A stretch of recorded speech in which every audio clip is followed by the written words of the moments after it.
how can he face the challenge in a way that I am not subdued by the situation, environment, and it makes me weak, make me cry, make me sad. How I can conquer these problems of life and stand in a dignified level where nothing can touch me. That is called Vedanta. Vedanta says that we are all divine, but we are potential divinity. It's a unique message of Vedanta. That all of us are divine, pure, perfect, but it is covered with some ignorance. As a result, we do not know who we are.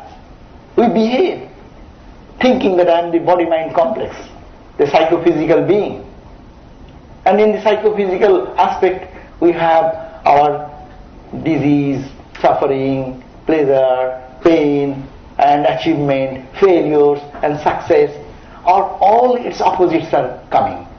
But there is a dignified reality behind us, which we call divine. In other language we call God.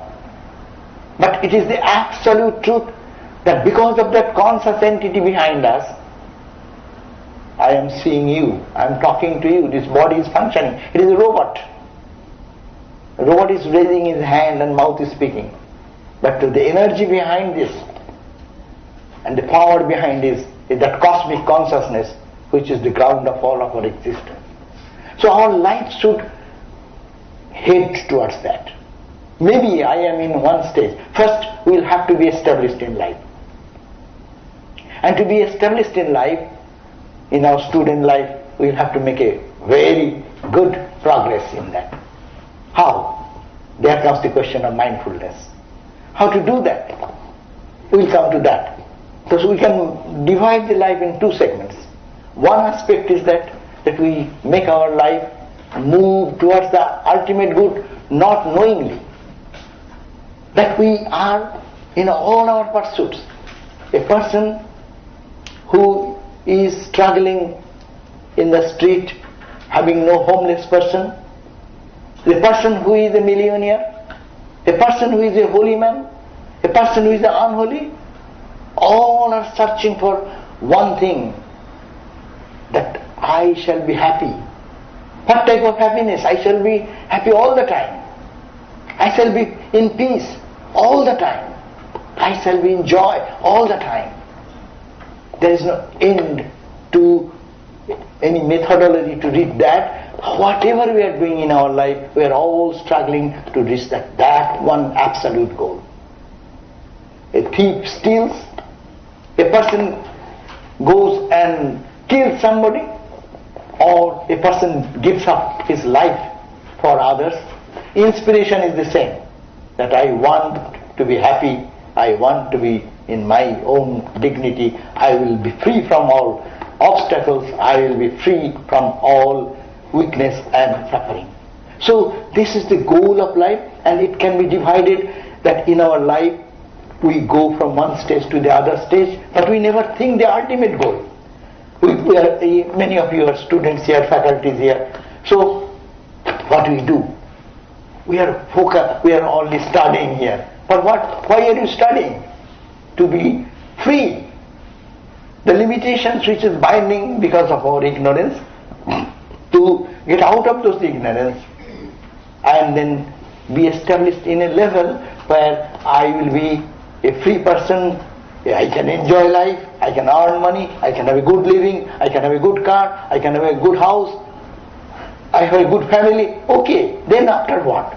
So this is the first stage. We must have to strive hard to make our life very successful.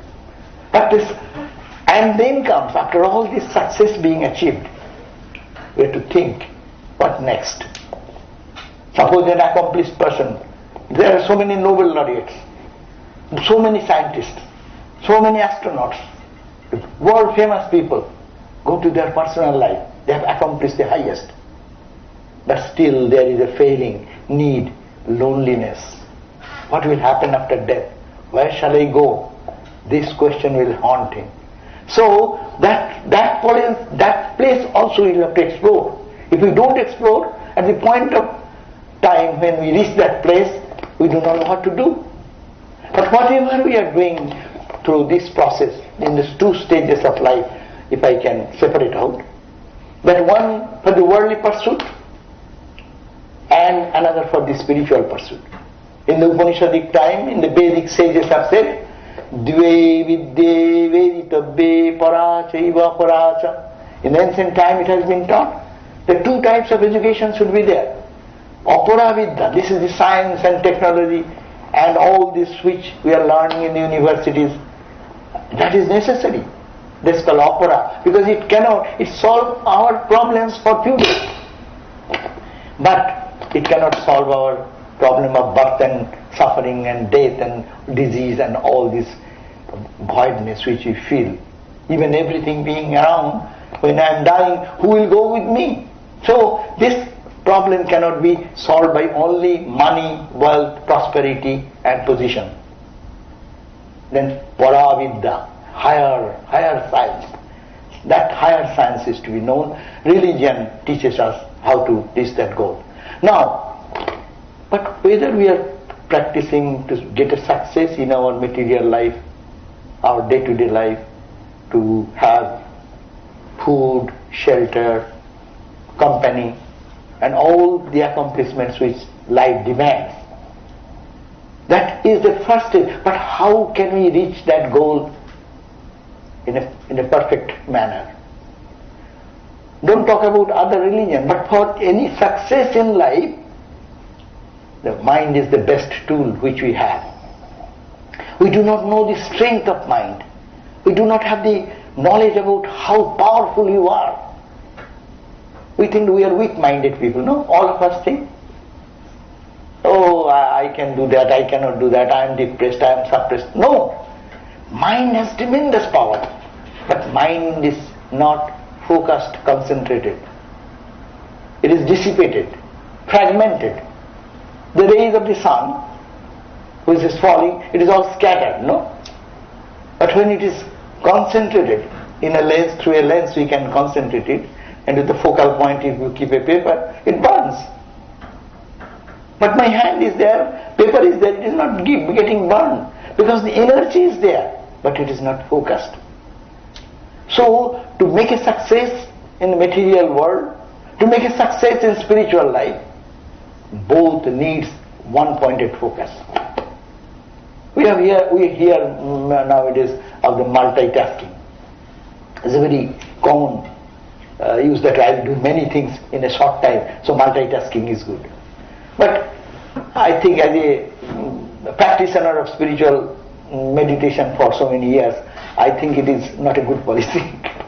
Because when we digress our energy into 20 things, no one is done perfectly. But you can, when you are cooking, you can do that. You can put the rice bowl in one, rice boiling in one place. You can make vegetables in another one. You can fry something like that. The big cook, when you see the cooking examples, we find that they are doing 2, 3, 4 things together. But that is possible because simultaneously you have the readiness. But mind does not find that way. If say 100 units of mind, suppose we have 100 units of mind. If 100 units of mind is divided in 100 division, then what will happen? It has no power. The world is the history of the world. History of the world is the history of the people who have concentrated their power and energy. Look to any scientist, how they discovered so many things. They are totally focused. They forgot about their body. They forgot their hunger. They forgot everything. That is focused. And Swami Vivekananda, who brought this Vedantic principle of harmony of all religions, the new idea of divinity in every heart, that was brought by Vivekananda in 1893 in the Chicago Parliament of Religions. He declared that, mind has tremendous power. If it is concentrated, then it can give it. The world is ready. Swami Vivekananda said, the world is ready to give up its secrets if you only can focus your mind. Look at that. The apple is falling every time. But someone observed it. with sudden attention, which we don't. And as a result of a discovery, all mathematical calculation came later on. But the gravitational energy is there. People are seeing hundreds and thousands of years. But to whom it came? With a concentrated, focused mind. So the focusing of the mind, mindfulness, whatever we are doing, if we are focused, it makes us a brilliant person in life. Look at all the scientists. Look at the musicians. This is a music center here. When the musician conquers your heart, when he is playing music and looking at you, looking at that, and that's one type of joy. But when musician is music and not getting absorbed into it, when he forgets himself, whole mind is in the music, that is the point where it excels and it gives joy to all of us. When you are eating, even for simple thing, you are eating a delicious meal, you are eating. You are only gulping if your mind is somewhere else. If your mind is there, you can taste really. You can enjoy the food. We do not know how to enjoy life because of our restless mind. We eat but we don't enjoy the food. We watch television but we don't enjoy the television because while television, mind goes in another way. When all the students, when we study, we only keep our 50% of the mind and 10% goes for text messaging, 20% goes for other important things to come in the mind. So mind is distracted in all directions.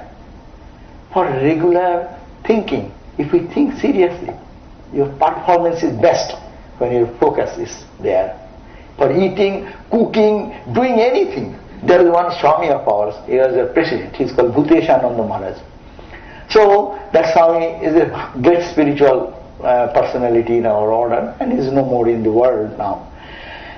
So to going to some place naturally, some of his assistant is helping him, and only short time, and that as a result his attendant has become very nervous, what to do, what not to do, running this and that way. Then the Swami said, cool down, stop, we have 10 minutes time, think, you have nothing to do now. Very calm and quietly, focus, point one, finish one word. Forget there is nothing else. You know you are not to catch plane, you are not to go anywhere. Only thing to do, one word, total focus. Finish that, go for the second, go for the third. You will do much better because your focus is there. You know, does it not happen when you are running shortage of time? You are putting your shoes, you will put in opposite legs. You will button, you will be up and down opposite way because you are not focused. So mindfulness is the very important factor in any success in life in material science. And now, if we can focus, a student will be a better student, a professor will teach better. With focused mind, Swami Vivekananda used to such a focused mind in his early childhood. There is a story of Swami Vivekananda. In the new Encyclopedia Britannica, volumes have come where Vivekananda is staying in the headquarters of our Vedanta movement in Calcutta. And so many volumes has come, and he was reading that encyclopedia. Reading encyclopedia is not a matter of joke.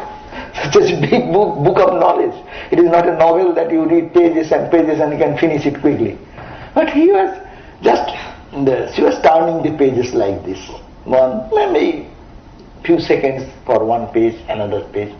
And his disciple came and asked, Swami, what are you doing? Well, oh, I am reading this encyclopedia. You are reading? I see that you are only turning the pages. Well, yes, I have read. See, that way I have finished these few volumes. So, if you turn pages, how long it takes for you to read the one volume big book?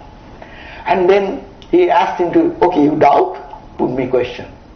And he put any question from those volumes, and the exact response is given by Vivekananda. Then he said, oh my God, you are a great yogi, that's why you are doing some tricks. Otherwise, how can you, turning pages like that, you can finish reading this book? Yes, that can be done. by concentration. And when the disciple asked that, it is you are a very special. No, it is not me, not special. You can also do that. This is Vedanta. Vedanta does not say it is only for me and you are all not in that up to that grade. Everyone, if we apply our energy, we can reach that culmination. And actually, concentrated mind can reach tremendous flight of exploring what is within us also. So, this for success in material science, success in family life, success in any pursuit of life in the material world, we have to learn how we can do mindfully, aware of that, being conscious. But now come, after all these achievements, when you go to the spiritual realm, there comes the question of more concentrated practice. Meditation. Meditation is a common thing for nowadays. But how much we meditate? When we close our eyes, what do we do? Where our mind goes. Mind goes to every subject rather than where you are trying to focus upon. You are thinking of, say you are thinking of Christ, you are thinking of Rama, you are thinking of Krishna, or you are thinking even God in the impersonal form. Like ocean, like sky, like a bright light all over, whatever is your meditation point. But you see, that time mind will go to Boston, and then go to California, then go to all the places it will roam around, but not there. We are not trained our mind. It is the training of the mind.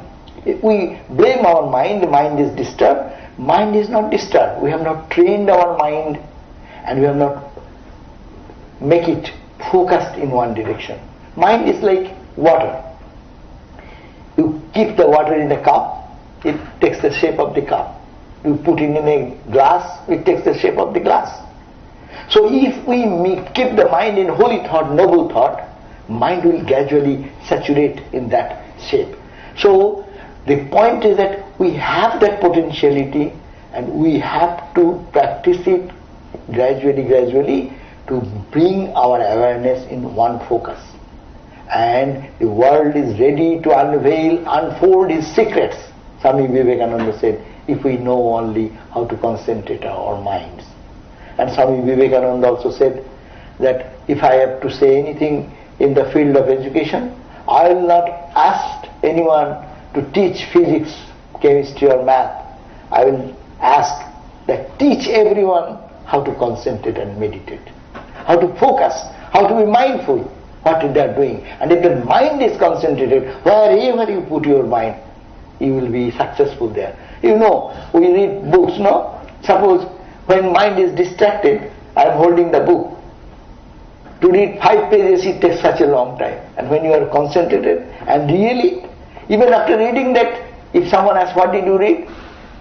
80% of our thoughts are in the air. Because mind was not there. That's why it is said, even concentrated, purposeful reading is necessary, and that mindfulness helps us. So, the meaning, managing the life, this life will go on, but how we can face the challenges? We can face the challenges if with a concentrated mind, then we can know, we can assess the problem and find its solution also. When we go for some advice, where we go? We tell my problem to somebody. For counseling, we go to many people for counseling.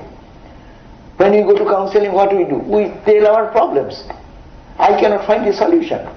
And the third party whom I was telling, he being objective, being focused on what I have said, he gives a solution. How? That is, if the listening is perfect, then the mind absorbs the thing. You can find where is the problem. Secret is unveiled. So it is necessary for all of us to practice this mindfulness, and also to understand what for we are here. What for education, what for success, what for all these accomplishments and achievements, for ultimately to know who we are. We are not a bundle of flesh and bone. We are not a psychological personality only. We are much more than that. In this level, we are all limited, but we have an unlimited self, and that we have to be mindful about that. We may lose money here, but we are losing our own self. We should be mindful about that. We are losing our greatest asset, which is within us. We cannot, Upanishad says, we cannot see for a moment. We cannot feel anything. We cannot breathe for a moment if we don't have that power behind us, that consciousness. If that consciousness is not there, nothing is possible in this world. So, in this perspective, see, I am looking at you, now it's the waking state. In me, someone is hiding behind, no? He says, I wake up this time, I did this, I did that, I did that. Who is observing that? Your memory is impossible unless you have some observer in you, no? I observe something, then comes my memory. But who is observing in me? So yesterday what you did, now you can remember, I did this, I did. Who is catching all this memory? Who is holding this memory? If there is no observer, who is the observer? Find out that. He's not saying, Vedanta does not teach you to believe in something. Vedanta brings you down to your practical life. Question yourself, who is behind your eyes observing? Who is that who is observing all the phenomena which is going through in the morning till you go to sleep? Who is there standing when you are in deep sleep? You say, I had a good sleep. How do you know you had a good sleep? Unless you are present, someone has observed as I. Who is that person who says, I had a bad dream last night? Oh, I had a good dream last night. Who is there standing behind you to say, I? Which I is that? That I is this body-mind complex? No. When you are in sleep, this body-mind remains like a dead body. You are not aware of it. But you are aware. You are aware that you are dreaming. You are aware that you are sleeping. So that I, the eternal I, that's the big I, that's Vedanta I. And that I is termed in all religion in different names. God, Allah, Buddhists will say Nirvana. Whatever they say, absolute truth. Absolute truth is not two. Absolute is absolute. Infinite is infinite. There is no two infinite to compete. There is no Allah competing with Hindu gods or with Christian god or any other religion. God, the absolute one. And that one is, who is that one? Is not separate from me and sitting there in the heaven, high heaven. But it is in the every pulsation of my heart, every feeling of my heart, that I, consciousness, is percolating through all this. So we should be mindful about that. And if we can be mindful, we need not have to do anything. We live our life with eyes open. We can make ourselves spiritual, and we can feel that we are not only finished with this body, or not finished with our mind and emotions, not finished with our intellectual achievement or anything, not finished with that small ego which gets into fight with each other. But we are all standing on the platform, on the ground of that infinite ego, infinite ocean of consciousness on which we are all dancing like waves. Each wave is made of the same conscious element. We have to be aware of it. We have to be mindful about it. We are all trying to, I am very much connected with interfaith meetings, interreligious council and all these things for last 25 years in Los Angeles. And see, what is the difference? Difference is in the mind. My mind is telling this, and another's mind is saying this. But if mind is clean, mind is pure, two people seeing the same way, then they can resonate in that same level. That's why the Riya's ultimate, it is said, if Christ and Buddha, they sit together, and Allah comes there, three people sitting together, and they talk chit-chat, they will smile and say, hey, why these people are fighting? I do not know, I am the same guy. Even I am given three names, but I will say the one person appearing as three. So this is the point we should be mindful about, for our own need, not for God. I am suffering. I am ignorant. Being ignorant, I am feeling my limitation. But I am unlimited in my divine consciousness, divine self. So we should not forget this ultimate truth, and we should be mindful, means focused. And focusing is necessary with all success, whether I am with eyes open or whether I am in closed eyes. Closed eyes is here, we can focus, and with eyes open, in every action we can see what is the power behind. It is the consciousness behind everywhere. You look at the whole universe, it is pulsating with all energy. Energy, only one energy, no?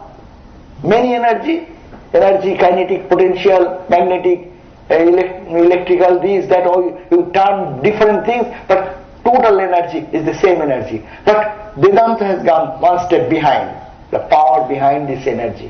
What is that energy? That eternal energy, that called the absolute truth, absolute consciousness, pulsating behind you, me, plants, trees, earth, in the solid, in liquid, in gas, every stage, all the galaxies, everywhere, it is permeated with one consciousness, and that is our own self. So we are losing this grand perspective of ourselves. We have lost our attention focusing only on this physical small entity. So we have to turn our attention. We have to make a selfie. No? We have taken pictures of the whole world, whole life. Click, click, click, click, click, click. Who is doing that? What is doing that? What is government is doing? What is this man is doing? What the universe is done? What the sun is moving? The galaxies are running. Hubble telescope have invented this thing today. We are very excited with all these things. And we are getting click, click, click, click, click. At the same time, I know so many, but I don't get the peace inside. Now make a selfie. Try to click. What is there? Who am I? Go on, go on, go on, and find out with one pointed focus, and then find out what is inside. It is you. It is not any doctrine. It is not any dogma. It is to search for our own identity or our own reality. And that, until we find out, we cannot have perfect peace and joy. All will be searching for joy more and more. Say, a millionaire is not happy being a millionaire. He wants to be what? Billionaire. And a billionaire is not happy with that billion. What he wants? Multi-billion. And then also, if possible, trillionaire. And then possible something more. The question Vedanta says, why this craving? This craving is because we are infinite. We cannot be satisfied until we reach that infinity. So, mindfulness is a very important thing for even material success. It takes less time. It gives greater success. It brings confidence. Within a short period, Swami Vivekananda used to do that. He was so much focused in anything that just the world history he finished in one night. There is not whole school, college time he was roaming here and there, singing song, this, that, and have no focus on study. But when he focused, in one night he finished everything. So this is the mind has that power to hold on and have the power to give us that understanding that you have infinite energy, infinite strength. Assert that, apply that, and manifest that. So I think I have spoken enough. I will ask you some questions that will be better to before saying, let me conclude this way, that mindfulness is a factor which we can practice by gathering the scattered mind. Though it appears I have no power over mind, but if we do try focus every day, that every action, whatever I do with one pointedness. At that time, I am studying, I will study. Now is the time chit-chat, I will chit-chat. Forget about study or anything. I am singing, I will be focused in singing. I am texting someone else, totally I am texting. Not day and night texting and doing this thing, that thing. But when it is needed, whatever I am doing, do that with full set of concentrated mind. And you see the result is unique result will come. And in spiritual life also, highest attainment will come when you meditate. We meditate for hours. Many of you are meditators. You know, you meditate for 1 hour and come out and your face does not shine. Then what did you meditate upon? After 1 hour of meditation, your face will be beaming with joy because you thought of God as love and joy and bliss. Then, if you take some bitter in your mouth, your face will be it will show up. But if you take a sweet, it will give a different expression. So if you meditate on God, they are full of love and joy, how your face will not shine? So Buddha attaining that bodhi, see the face beaming with joy. So because total concentration is necessary for that, and we can practice from our day-to-day life, and every day-to-day life also can be made spiritual if we think that I am doing for not what, but what as worship. I am worshipping the Lord. The same God in the other turn, through a teacher teaching in the class. It is my service to God. It's service to the self. Total focus. And now best result will come. Best teacher will be formed. Best student will be there. Best musician will be there. Best artist. All professions will get its success when we can do it totally concentrated and focused. And ultimately we must have to address this question that we are not a psychophysical personality. We have a greater dimension, and how to reach that dimension, following the path of mindfulness and searching in us more and more inside. Thank you.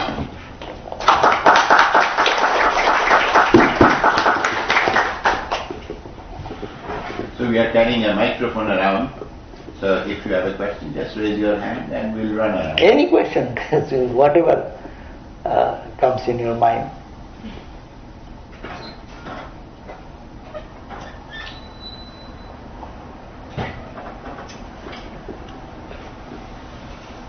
Yes. I don't think I need a microphone. I have an outdoor voice. I'm terrible at meditation because my mind is always like somewhere else. And I'm trying really hard. And I'm only doing like 10 minutes. But I find that I lose focus. I even sometimes peek with one eye to see if the clock's still going. Because I don't know, do you get better at it? Yeah. Yes, mind is really difficult to, it is training of the mind. Mind has been trained from our childhood to get distracted in so many things. No? And now I am saying, mind, don't go to 10 many things and come back into one thing. But in one day the mind cannot learn that. So we will have to have patience and repeated practice. We are not to give up.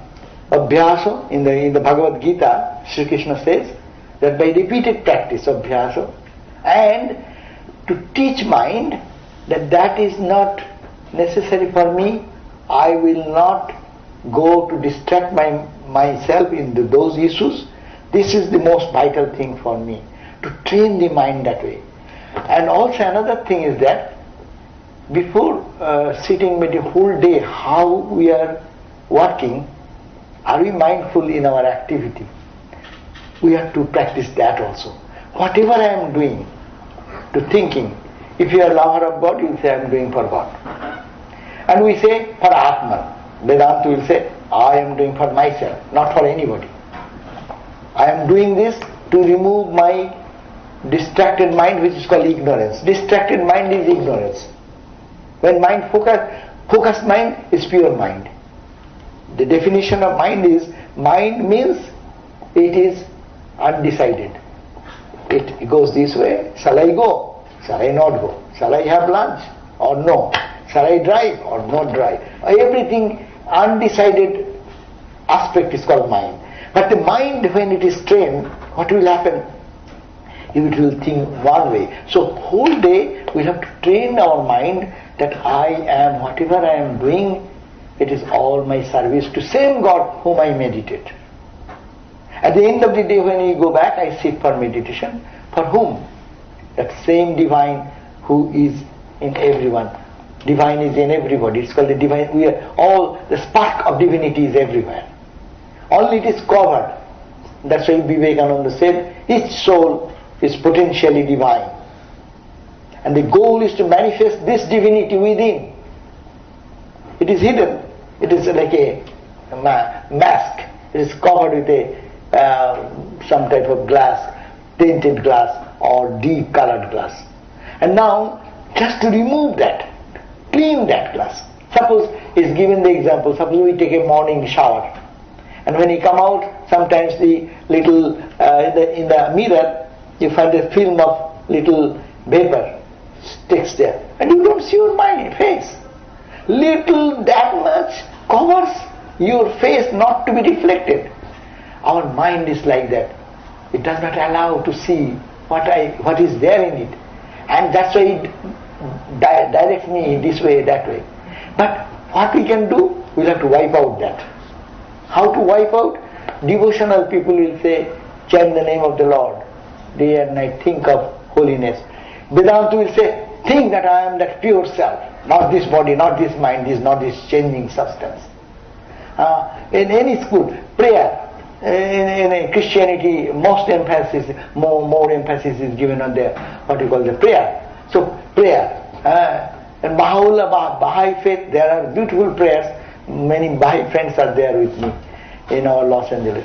So, see, in every religion, there is a means being given to purify the mind. Though it is not directly, as we are talking about mindfulness, they don't speak in that language in the scriptures, but it is for that purpose, to clean the mind, and whole day we should pay our attention whether I can apply that idea that I am serving the same Lord who I want to meditate at the end of the day. I am starting my day, who is in me, that same reality is in everyone. There comes the harmony, there comes the unity. People are fighting with each other. But there is no distinction between good and unholy and holy. Unholy means more covering of ignorance, more dust and dirt has gathered. Nothing can be seen there. And holy, there is little clarity has come. You can see the sign of your divinity manifesting there. So we'll have to be a little holding on to our practice with diligence, practice, perseverance, and trust and faith. Many people have succeeded, I will also succeed. And every day, in every action, we'll have to spiritualize our every action. Be mindful of action. Why I am doing this? You are giving a glass of water. Why are you giving it? It's my labor. I should not spend my labor. I can avoid that. No. By serving that glass of water, you are serving yourself. Because the same Lord who is in me, He is there. So that's the Vedanta. And devotional scheme, God resides in my Christ. Christ said, no? God, that you have served me when I was hungry. You clothed me when I was without any cloth. No? So that means serving human being, as we see human, they are not human, they are the children of God. In a dualistic language, in Vedanta language, it is God Himself. So, if we can practice that whole day, then whole day becomes spiritual life. Whole day mindful. I am studying. Studying for whom? I will study, see the philosophy. When you are students, what will you do? You may say, I am studying. How can I spiritualize it? Yes, you can spiritualize it. That you are studying, with that knowledge, your ignorance about material things will go away, and then you will get a good job, you will do something, and you will be happy yourself and try to make others happy. No? So there is others, or who is in others, same. If you are a spiritual person, you will say, the same divinity is everywhere, so I will serve. With this education, I will serve, and service will go to God. So we can make our life in this way, spiritualizing our life, being mindful.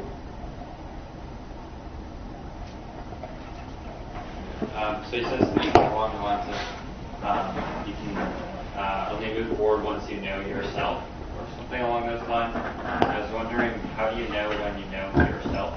Oh, How do you know? how do you know? You know. Your face will shine. First of all, you will subjectively know that you overwhelming truth. When you will find these are only like the waves. All this, it is me. It's a one ocean, one H2O. Everyone is composed of that H2O. Like I give the good example, you will remember it forever. Animal cookies. Did you see that? A child says, I like the elephant. Someone says, I like the horse. But no difference between horse and elephant, it is all cookies. So when the knowledge will come, you will feel infinite joy. Instant, you will be, say Buddha, when he realized. You know what happened to Buddha? He was sitting with a strong determination, I am not going to get out of this seat until I realize the truth. In the recent age, our movement started with Ramakrishna. He used to cry and weep, and day and night he used to be intoxicated like a mad person. And he liked that sitting. And when illumination came, what happened? He was so excited, such overflowing joy, that he didn't know what to do, whom to tell this story. So he started walking back and forth like a mad guy. 7 days he did that in that place of Bodh Gaya, where he got his illumination. There is a path, it is called Buddha path. So no one needs to say what will happen. You will be the example. Your face will shine forth. And you will be radiating joy. Not only that, in your presence, others will be feeling that presence of joy. That's why you go to Ramana Maharshi, you go to, why Christ was so, Christ is dead. That man Christ is dead. How the whole world is getting benefit of Christ for last 2,000 years. Because this one-pointed focus, though he is God, I forget all these issues. Taking a human form, all the great souls, Ramakrishna, Vivekananda, they taught us how to concentratedly focus. Forget the whole world is meaningless for them. At that point of experience, that mindfulness was so strong, that whole body consciousness went away, their food, their sleep, everything is gone, and they become mad and intoxicated. And as a result, when they came out, they become the solace of energy for peace and joy and harmony. Wherever they go, they radiate joy. People, you need not have to give talk like me. I am a talker. But when you see such people, you'll see that your mind is pushed up. You need not have to say anything. You'll feel that, my God, it was a good time I spent. That will happen. Yes. There's a question. Oh, I can just You talk. can try. Yeah, okay. Okay. Cool. So when you were talking about how you do things and then you think about why, what is the purpose of that, it kind of got me thinking about knowing the self. So if you go back and you keep asking yourself why, what happens if you get to a place where you don't know why? But you can ask that question again and again. Now why means why? Why are you studying? For money. What will you get if you get the money? Then what? Oh, I'll be a rich guy, I will have my good house. Oh, then what? Suppose you are a rich man, you got a house. Question yourself like that. Question, don't stop the question. Move on with the question. Do yourself. Suppose you are a rich man. Suppose you have a nice house. Suppose you have a good friend. Suppose you have good family. Then what? Then what? Then what? Will you be happy? That will give you perfect satisfaction. Hold on to this question. One question. What will give me perfect satisfaction? I will not care for anything. The whole world is no meaning for me. Buddha could give up his whole kingdom. There is no meaning for him. He was the king of whole India that time, no? It pales into nothing. That means how? because he has achieved something. Unless you can give up a job of 50,000 easily. You are not to cry, oh, I'll have to give up 50,000. Provided you get a job of 60,000. So when we say, don't give mind to others, people will get frightened. Oh, you're talking about renunciation. Oh my God, how can I do that? No. Renunciation should be natural. You give up your school life. Are you paying them that in being in the college or university? No.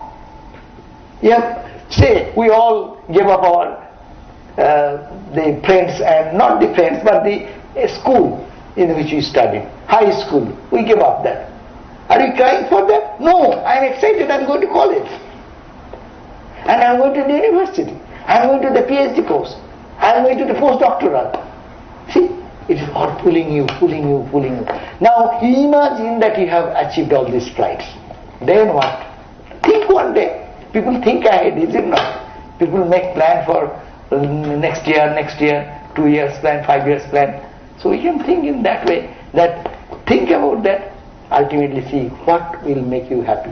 There was one monk, I will tell the story. He was thinking that what is the meaning of life? So he was sitting one day on the in Mumbai, on the beach of Mumbai beach, and he was sitting. He was finishing the school. He had a good job, earning good money.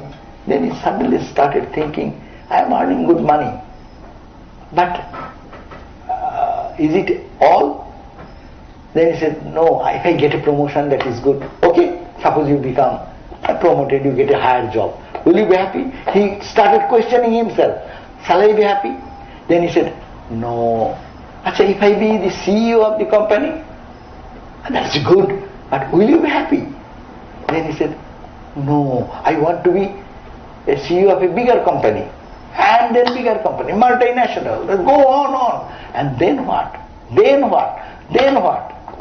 And ultimately said, no, nothing will be sufficient for me. I want more. Because you are infinite. So the pull for infinite is dragging all of us. Consciously or unconsciously, are pulled. We have no way. But intelligently, what Vedanta is teaching, you intelligently think what is your goal of life. What is your ultimate goal? What will satisfy you perfectly? Look at Buddha, look at Christ, look at all the saintly people. Say Buddha became a beggar. We love Buddha, not the King Buddha, but the beggar Buddha. In material sense, is a beggar, has nothing in his possession. Why? Spiritual wealth. He got the spiritual wealth. And why he got? Not grabbing from outside, but he meditated and found within, with a mindful search. No? This is the point to understand. Even Christ, life of Christ, from his age 12 to 30, this 18 years life is not recorded anywhere. It is said that he went into seclusion and made their own spiritual practice. Some say going to India, yogis, etc. Whatever the theory. But that is the period of his intense practice. And they came out as Christ. So we will all be Christ. We will all be Buddhas. That there we end our journey. We should keep a big, huge plan before our life. Isn't that good at least to think? We want to be Buddhas. We want to be the Christ-like. No? Not Christ, Christ-like. And mind, if you think day and night of Christ, you will be Christ. Because mind, as I said, that mind is like a water. You put in a glass, it takes the shape of a glass. If you put in a Christ glass, it will be Christ-like. If you put in a ugly glass, it will look like ugly. So you put your mind, it is your responsibility where you are putting your mind. You put your classical music, you put your mind in classical music. If one person does not understand anything of the classical music, he will be disgusted. But if you understand classical music, you put your mind into the classical music, you will be overwhelmed. That day will be a blessed day for you. Wherever mind gets concentrated, we get a touch of joy. And if it is totally within all, looking at the insecurity of life, looking at the impermanences of life, I do not know tomorrow I am here or not. Who can give a guarantee? But if I die, what shall I carry with me? Tell me. All my university degrees and stamps, and all the prizes I got in the school for performance of dancing or performing the art and this and that, so many medallions, all will carry with me? What will go with me? Nothing. Nothing. No, something will go with you. Your own peace, or your joy, what your achievement, failures are in your mind, it will all remain in your mind. No? So you can go smilingly, and we can go crying. Tulsidas, there is a great saint of India. He says, Tulsi jab jag mein aaye, O Tulsi, when you came in this world, tu roe jag hase, you cried, and the world smiled and clapped their hands. A baby born, if the baby does not cry, everyone is sad. Oh my God, what has happened to the baby? He's dead or what? So they make him forcefully cry. That's why he says, Oh Tulasi, when you came in this world, you cried.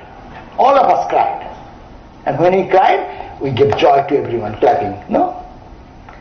Aisa kaam karna. You do such work, such act of nobility, such act of mindfulness, or working such way to find yourself.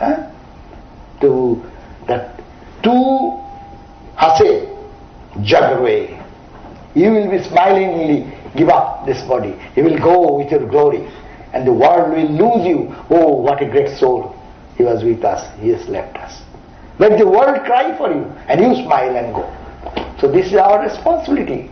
Shall we do this, or shall we cry and go? We born crying with it. Every day we are crying. I don't see that I may not cry before you, but I cry silently. Oh my God, how he can tell me like that? How she can behave like with me? How you can talk like that? And I cry and weep and depress. Will you live like that? Or you say, I don't care who it tells what. In me is the divine. So this is the way we have to transform ourselves. Thanks a lot for sharing your thoughts. I had a question regarding, I practice meditation, and I often have observed that the kind of food you eat, like in Ayurveda or in many philosophies, they say tamasic, rajasic and sattvic food. It is not always practically possible to eat all sattvic food, because sometimes if you have work, you end up eating something else. But personally, I feel that I kind of, let alone meditation and spirituality, but even while studying, I feel that my concentration is very directly affected by what kind of foods I have had. So is there some way to transcend this and be irrespective of what I eat, I can be... Yeah, very good. Your question is that, what shall I eat? And a sattvika food will create a sattvika mind. Pure mind, pure food creates pure body. That's philosophy. That's truth. But there is no definition of purity in any language. Purity is, depending on the constitution of the body, some body is fit for one item, say gluten free. You may not be affected by gluten, with the gluten. Someone will be. So what is sattvika for that person? Gluten free is sattvika for that. That person whose body does not disturb, and you get the pure peaceful body. So also another point. We pay too much attention to the food, but Shankaracharya gave an explanation. Food is not only what we eat through the mouth. We take food through our five senses. Are you serious about all those areas of intaking food? Do you see only holy thing through your eyes? Don't you see any unholy? Are you careful there? Do you hear only the holy words and not nasty gossip and the other nonsense? So all the five senses we should be alert to absorb. That makes us skeptical. That's why it is said, see what is auspicious. Bhadram Karnevi Shriniyamu Deva. In the Vedic time, they say this have taught us that I will see only what is auspicious. Inauspicious is there, but I will not pay. My mindfulness will be on auspicious thing. Bhadram Karnevi Shriniyamu. I will hear what is auspicious. I will see what is auspicious. I will touch everything what is auspicious. Like that. That means see the auspiciousness. And if we do that, we will be skeptical.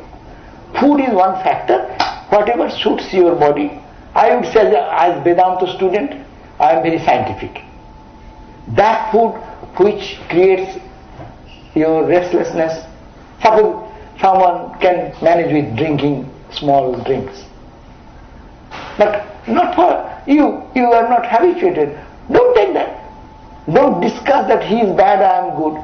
But what suits your body, keeps your mind cool, unagitated, undisturbed, that is important. And also pay attention to all the five sense organs through which earn our food. Yes. Anyone? Yeah. It's nice to see you, Swamiji. So a few weeks ago, I lost my grandfather, and I've never lost anybody close to me before. My family's not that close, but when we went to the funeral, everyone's heart was open. It was beautiful. And that's carried on. I notice, that aside, I notice in my life, my heart closing often. Often it's for protection, or perceived protection. But I don't like that. When you notice that happening, what could be some tools? That's why we think from now. That's why it is said, think. We are a thinking being. We see this death all the time happening. But we don't know its implication, what is the impact. Impact and implication we do not know. How it affects the mind we do not know. And how we have to handle that. Death is a fact of life. We never talk about death. That's another point. Very important point that we should have to think. Vedanta is bold. They don't hide anything. Analyze, find out what the life is. Life means death. We are dying every day. Only that death is bringing another existence. Being body existence continued, we are not noticing that death. Where is our 20 years body? The death of that body happened long back. We don't cry for that. Because here we see the continuum of the body. As if I was the same person, I am here, so okay. But when I don't see the physical part of it, continuum of the physical body is not the body. Who is behind the body? Who is continuing? Even not knowing God or anything. I used to talk about myself, I, when I was a baby, and I now in my 75 years old guy, still telling I. Who is that I? It is not dying. But over it, the body is changing. Do you agree or not? All our bodies are changing every split second. Our mind is changing. Our emotions are changing. Our understanding is changing. Our identity with the world is changing. So everything is changing, means everything is dying and renewing. So why we shall be afraid of that? But the I never dies. So that I is a subtle thing, not the physical hand, feet, etc. So who was in the grandfather? Actually we should feel the separation because the physical part is gone. Only physical part, but one person is not you are not only the physical. You are emotional, intellectual, ego, and ultimately that. So that continuum is here and now. He is continuing that. You only miss the physical part. I don't know. Everyone lose our own people. that, and also this is a great awakening of our soul. It makes us think of life. It makes us think, straightens our goal of life. Why we are here. Death is such a thing, no? It's a big subject you have raised. It is a really, really great phenomenon. Death is such a thing. It awakens our inner consciousness. It awakens what we are doing. What for all these things. And then not to go to depression, not to go to frustration. I will die. But I am dying every day. Why are you frightened about dying? The moment we started to this class, and now after 1 hour, we are all changed. Is it not? How many cells died? Here, see, mine is grey. You are going to be great someday. So it is happening every second, every split second. So for whom you are crying? Which body you are crying of your grandfather? Your grandfather's 10 years body, or your grandfather's 20 years body, or his 30 years body? Which body you are talking about, grandfather? And he really the grandfather who was talking, smiling, this, that, beyond the body, there is some entity behind, and he was continuing. He is still continuing. You don't see. When he was in the body, you don't see. Suppose, who is behind your body? I don't know. I see your physical part only. I see your eyes, nose, ears, this, that, and I think that you are that. But you are not that. You are something more than that which is inside. But the body is changing. You see, somebody say, I lost 20 pounds. No, naturally you have changed so much. But which is you? This plus 20 pounds or less 20 pounds? So this is a very serious question, not to be get frightened, but to be bold enough to analyze this life and find a solution. What if it comes to me? What shall I do? This is the mindfulness, thinking of concentrated life. Vedanta gives you the not to be frightened, but points out to what we have to do. If this is the state of affair, there is no certainty of life, this physical part. So what shall I do? Shall I pamper the physical only? Shall I pamper only how to eat good this? Shall I only think of my pleasure of the body? Because body will not stay. What can I do? How much you do? Body may be a vehicle through which your mind feels that joy. All joy comes in the physical. Yes, but it is more in the mind. If joy is physical, as I give the example, you like ice cream, and if you are given ice cream, you put in your tongue. But your tongue do not enjoy. Who enjoys? Your mind. Otherwise, suppose you are absent-minded and someone puts ice cream in your face, in your mouth. You will have no feeling for that. Your mind should be present there. So see how much important is the mind. And we have to train our mind that yes, death comes tomorrow. What's that? It is the death of the body. But that I which is added with it will never leave me. That gives us little hope. So, anything?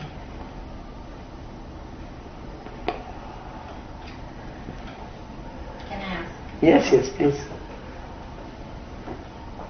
Reading about spiritual literature and listening to many spiritual talks, we hear of moksha. So, is this realization which you explained about, it's the realization of the real I? Moksha means liberation. Is that moksha? Yeah.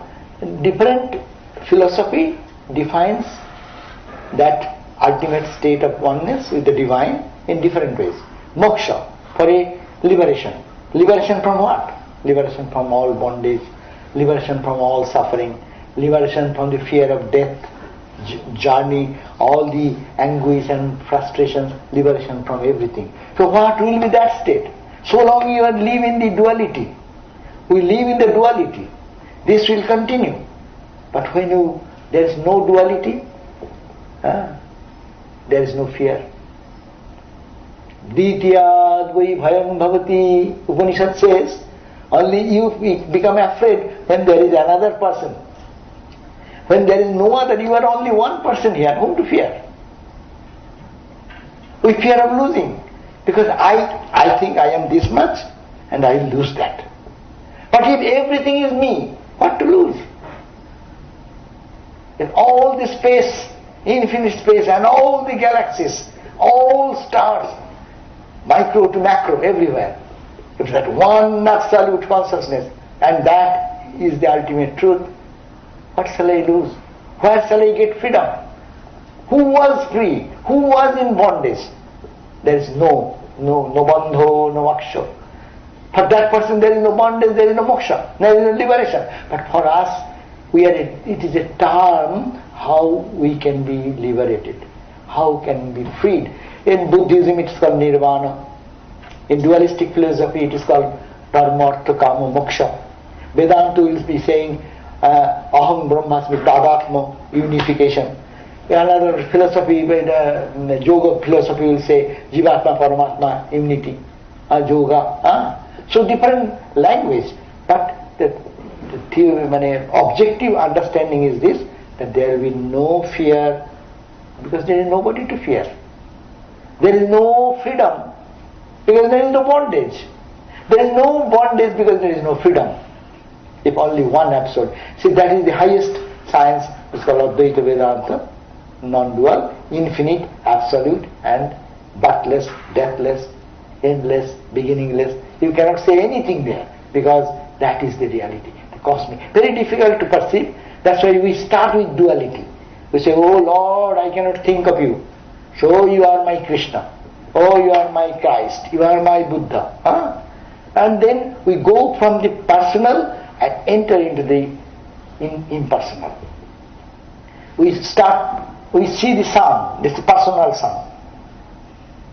Personalized. You understand? You see the sunrise, it's a big ball of fire. But now you move towards the sun, move towards God, and see, the sun is bigger. Not that diameter what you see on the ground of the Philadelphia, or what do you call here? Pittsburgh. And you move with a rocket and move on, you see it is becoming 100 miles. 100 miles is the sun. And what is correct? That sun is correct, or this sun is correct? Sun is only one. As you move towards closer, you feel that the dimension, your vision is expanding. Your vision, and go forward. A point will come, you will see nothing but the sun. There is nothing, and you are also sun. Is it not? We are not the sun. This table is not sun. This is sun. This is sun. Is it not? What else? Tell me. From the sun came the earth, and there came water, air, this, all this. And this is the product of Panchabhuta, 5 elements, this body. Every day you are having 5 element intake. You are drinking water, you are drinking earth element, air element, fire element.